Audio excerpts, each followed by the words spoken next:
Hi there.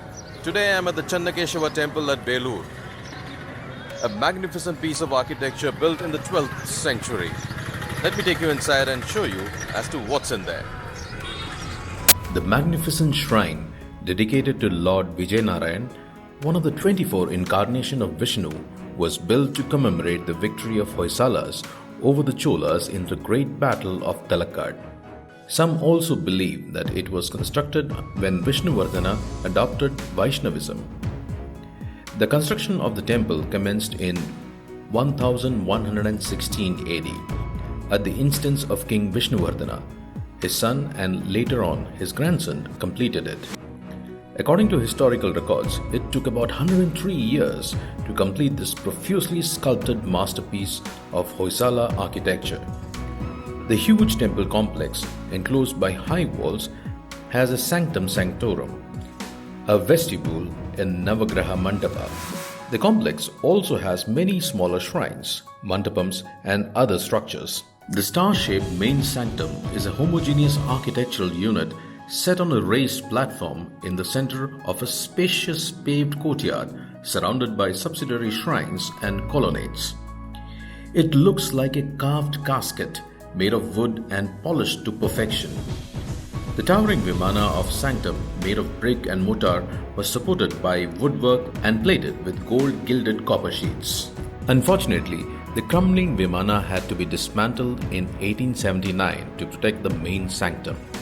The three gateways of the sanctum facing east, north and south, and the bracket figures supporting the eaves of the walls are masterpieces of craftsmanship. Virtually every inch of the shrine is intricately carved. The dramatic and miraculous aspects of mythology are also beautifully depicted all over the temple. Some of the finest sculptural representations are Arjuna and Pandava prince rescuing the cows of Virata, Ravana, the 10-headed demon king, lifting Mount Kailas, which has figures of Lord Shiva, Parvati, as well as a number of other miniature carved figures, and the boy saint Prahlada being rescued by Lord Vishnu. The center square of the mandapam has 4 pillars crowned by bracket figures, which are great specimens of Hoysala craftsmanship. 3 of the 4 figures in Navagraha are signed with the names of their creators. The 2 pillars depicting figures of dancing ladies are noteworthy. Bracelets on the arms of one figure can be moved up and down, while the headdress of the other has a tiny movable ring. The carved domed ceiling of the Navagraha is a visual feat of exceptional beauty. The facade of Sabha Mandapa has several splendidly perforated screens with squarish holes for ventilation purpose. The screens are richly carved with Brahmanic legends and the Darbar scenes of King Vishnuvardhana and Veeraballabha too, which provides an insight into the court life of 11th century. The dress, hairstyle and ornaments of the courtiers and the royal couple are finely detailed. The temple doors are also exquisitely carved with outstandingly beautiful filigree work. The main doorway bears the Hoysala motif, and the overhead panel on the main door depicts the 10 forms of Lord Vishnu. The makar or crocodile symbol prominently carved here can be seen in other Hoysala structures. The main sanctum enshrines an image of Chennakeshava, literally meaning the beautiful Keshava in Kannada language. An inscription near the northern entrance of the Navagraha states that the deity was originally called as Vijayanarayana, and King Vishnuvardhana built the temple and installed the idol of Vijayanarayana in the year corresponding to 1117 AD. The beautifully ornamented 6 feet high image of presiding deity has 4 hands, the upper 2 holding a discus and conch, while the lower 2 has a lotus and a mace. It is flanked by idols of his consorts, Bhudevi, the earth goddess, and Sri Devi, the goddess of prosperity. The 10 incarnations of Lord Vishnu are portrayed on the prabha, standing on a 3 feet high pedestal.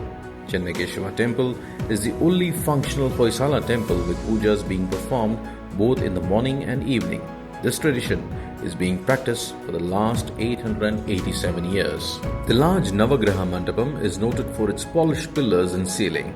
The pillars are of 3 different sizes and designs, except for the 4 pillars at the center.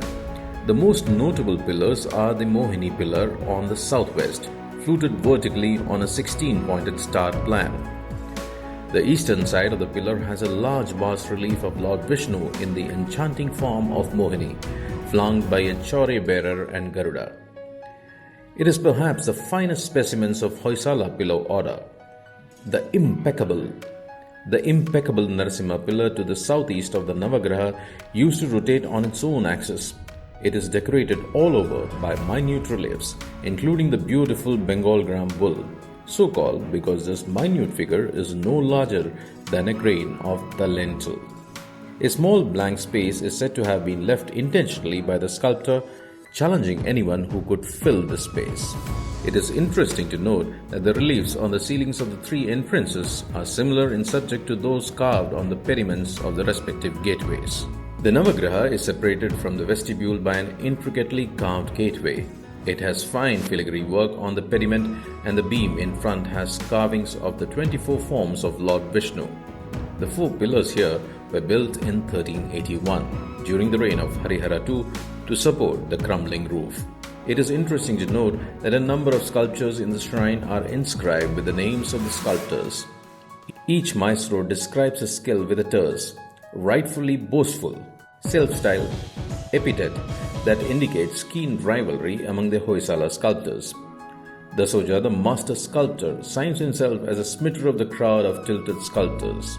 The outer walls are adorned with railed platforms sculpted with horizontal rows of friezes with carvings of elephants, simhalatas or lions, and scrolls of small female figures in ornamental niches, and intersected here and there by larger vertical images. And no two friezes in the complete range are alike. The lower friezes are not so extensively carved as in other Hoysala temples, but the work higher up on the walls is simply outstanding. The lowest of the carved bands has 650 caparisoned elephants in different moods, some charging, some playful, and some just peacefully standing. Singularly beautiful are the 38 freestanding bracket figures angled between the upper walls and the overhanging eaves around the outside of the temple and Navagraha. The brackets are adorned with voluptuous beauties known as Madanikas in various dancing and ritual postures, and depicts an amazing variety of sculpted forms. Such is the beauty of this wonderful temple that it keeps you in awe all through your tour of Chennakeshava Temple. The fact that we had the best of artisans and craftsmanship thousands of years before any technology came into existence. Respect to those master sculptors, respect to those kings who made this happen. We should be eternally thankful for leaving us a legacy, which is to stay with us as long as we can keep it the way it was crafted. We are in India are extremely lucky to have had the best of architects and artisans who created some magnificent pieces of history and left it as a legacy for us, which took years to construct. And luckily for us, there are quite a few surviving around us. But how many of us actually take time to go and explore this? Temples and monuments which have taken years to construct, and we would like to visit them. Spend half an hour, 45 minutes, just run through it and get back. Each of these masterpieces tells us not a story, but stories.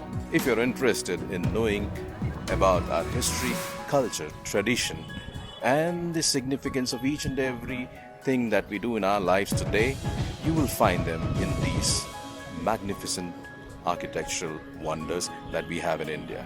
This one at Belur, the Chennakeshava Temple, is an artist's delight.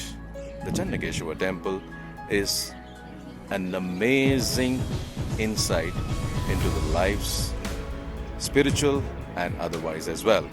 If you're in Chikmagalur or even coming to Hassan, do not miss this beautiful temple.